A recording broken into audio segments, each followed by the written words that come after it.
we've just looked at decision making and using the rating scale. Now we're going to go on to the next part of our process, which is about reference checking.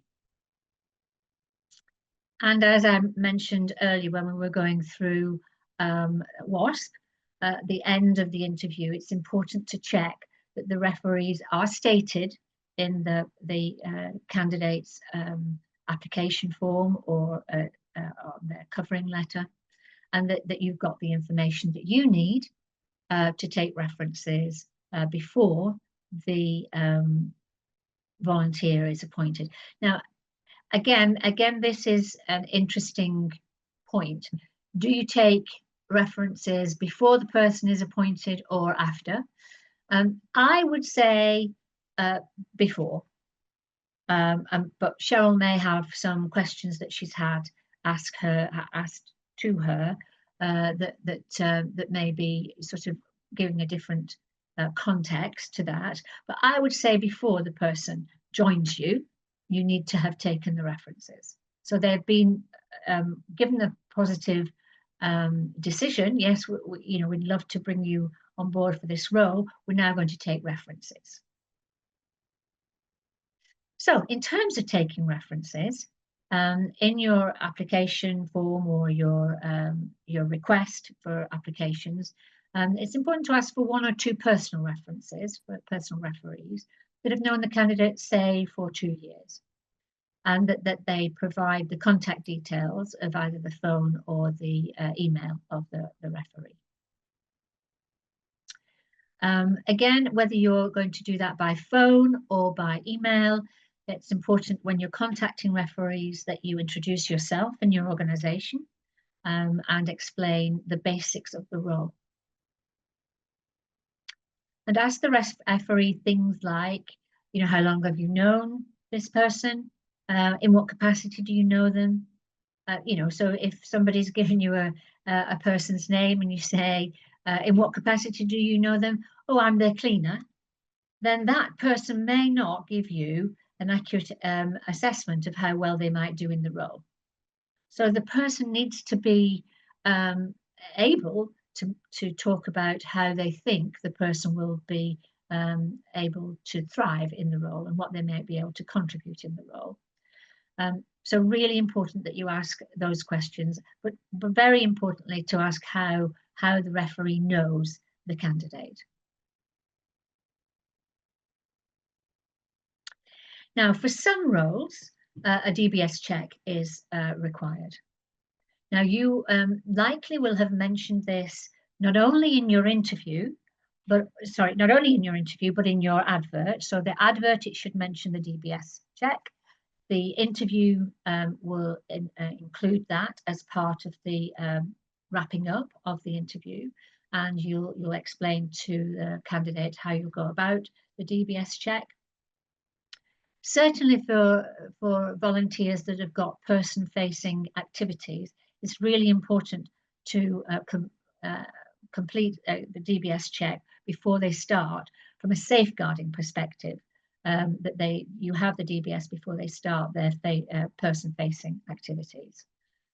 And I know Cheryl will have some things to talk about in terms of that, as I know that CIB can help and advise about DBS checks, and number 1, if they're required, and number 2, how to go about that. So the referee checking, again, an important part of the movement into the organisation. And there's a pro forma in terms of referee checking. There's a pro forma in your resource pack.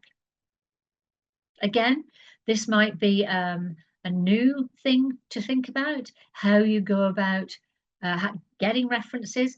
In fact, getting references might be new to you. You may not have included that in your recruitment and selection process, but it is really important that you consider the value of taking references, and that the candidate knows that you'll do that before they come into the interview, before they make their application, and before they come into the interview. Again, it is treating them with equal respect as you would do an employed person.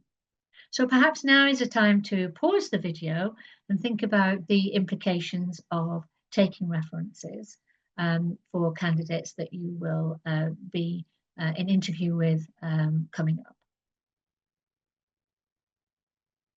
Cheryl, what about questions that you've been asked in the past about taking references? One thing that occurs to me is, and it's happened to me in actual fact when I've been trying to get references for volunteers, is that sometimes the referee doesn't reply. Mm-hmm. What do you do then? Well, I guess it depends on how you've contacted them. Um, if it is that they're not replying to their email, you might go back to the volunteer and say, you know, I've tried to contact your referee, but they haven't come back to me. This is the email I've been using.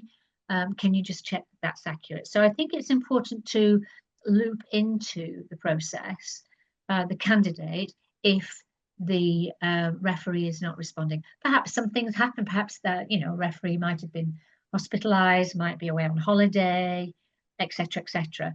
And if the referee is known, of course, will be known to the candidate might know that. So it's important to loop in the candidate.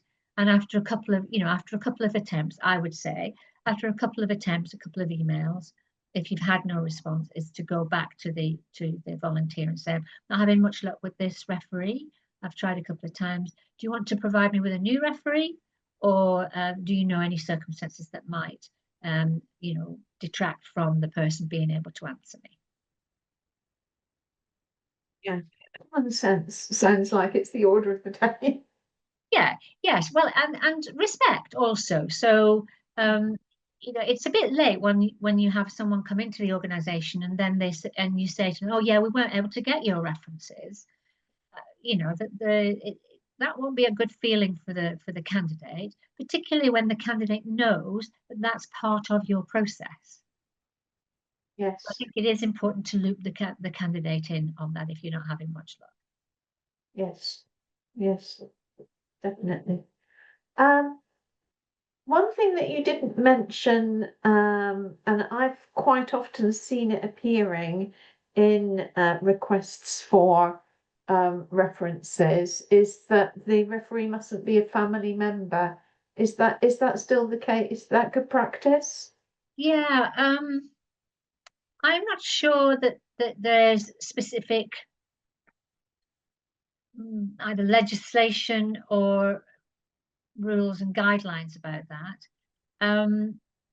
I guess the referee needs to be sort of objective in the way that they're able to give you feedback about how the candidate, and perhaps a family member may be partial to giving you feedback that might not be accurate or so yeah, I think that's a really good point.